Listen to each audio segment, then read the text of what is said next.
బాపు JB జై సంవిధాన్ కార్యక్రమం భాగంగా ఈరోజు సరసాపూర్ గ్రామంలో ఈ కార్యక్రమాన్ని ఏర్పరిచినటువంటి గ్రామశాఖ అధ్యక్షులు మాస్టర్ గారికి, ఉన్న కాంగ్రెస్ పార్టీ నాయకులకు, మండల కార్యదర్శి రాచకొండ బాలరాజు గౌడన్న గారికి, యూత్ కాంగ్రెస్ జిల్లా ప్రధాన కార్యదర్శి మండల సురేష్ గారికి, ఇక్కడ ఉన్న ప్రజలకు ధన్యవాదాలు.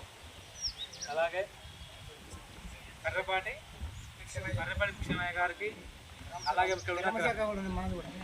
ఇక్కడ ఉన్న మహిళలకు అందరికీ ధన్యవాదాలు. ఈ కార్యక్రమం ఉద్దేశించి యూత్ కాంగ్రెస్ జిల్లా మాజీ కార్యదర్శి మండల సురేష్ అన్న గారిని 2 నిమిషాలు ఈరోజు సదర్శాపురం గ్రామంలో జై బాపు జై భీమ్ జై సంవిధాన్ అనే కార్యక్రమాన్ని తీసుకోవడం జరిగింది. ఈ యొక్క కార్యక్రమానికి కోఆర్డినేటర్గా సుంకిశాల అనిల్ గారిని నియమించడం జరిగింది.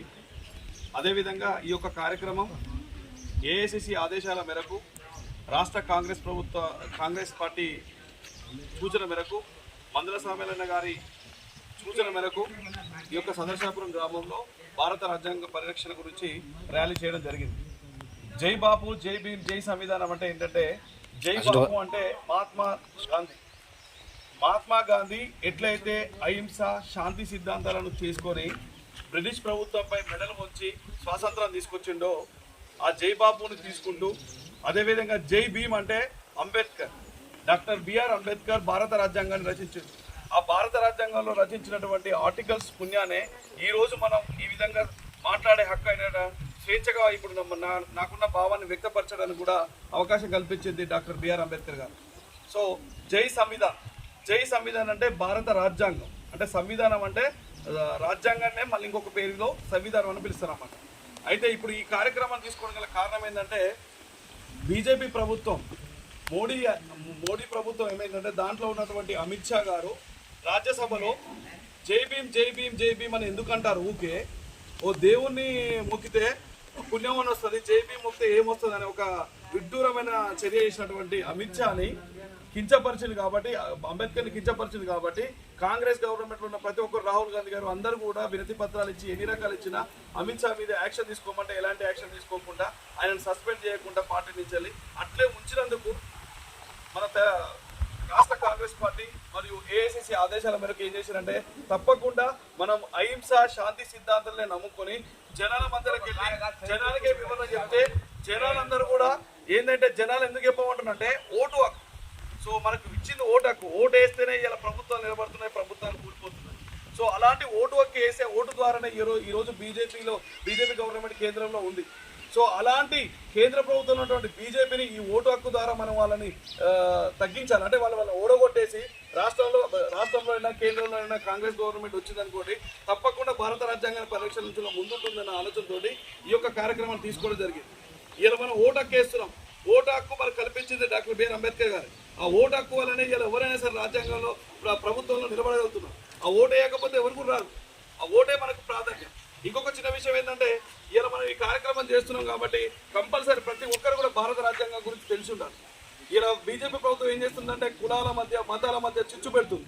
మతాల మధ్యలో చిచ్చు పెట్టి ఏం చేస్తుందంటే, పెద్ద బడ నాయకులు అదాని అంబానీ ఇలాంటి నాయకులకు కోట్లు దోషి పెడుతుంది. ఇలా మనం ఒక బ్యాంకులో రుణం తీసుకుంటే 1 లక్ష రూపాయలు తీసుకుంటేనే మెడలోంచి మరీ వసూలు చేస్తున్నారు.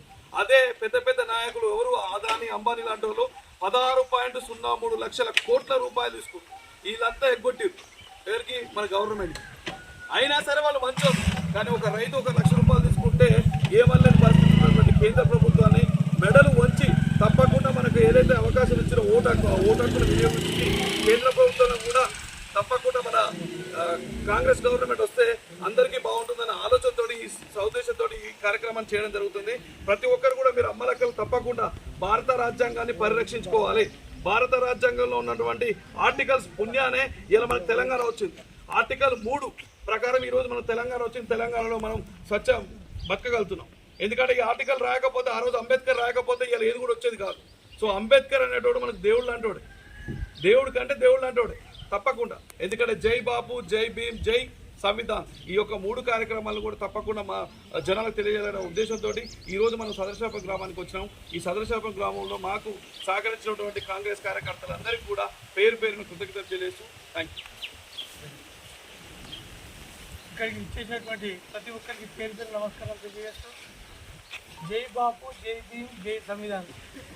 ఈ కార్యక్రమానికి ముఖ్యంగా రాహుల్ గాంధీ గారు ఏదైతే జూడో యాత్ర పాదయాత్ర ద్వారా కన్యాకుమారి కాశ్మీర్ వరకు నడిచి దేశంలో జరిపినటువంటి అసమానతలైతేనేమి కులాల మతాల మధ్య జరిపినటువంటి శిక్షలు వీటిని బీజేపీ గవర్నమెంట్ గుర్తు చెప్పడానికి ఉద్దేశం.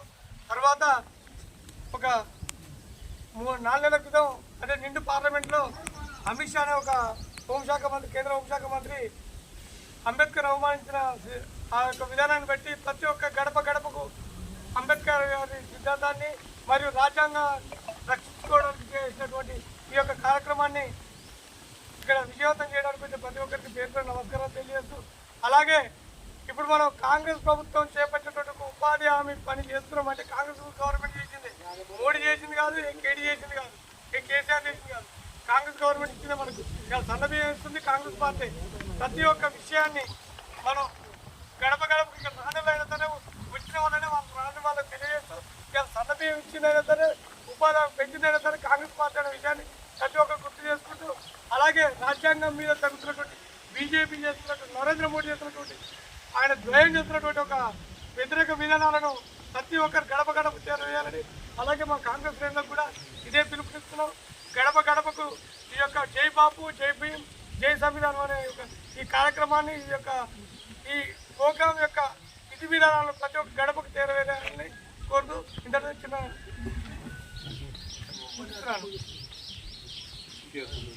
గ్రామంలో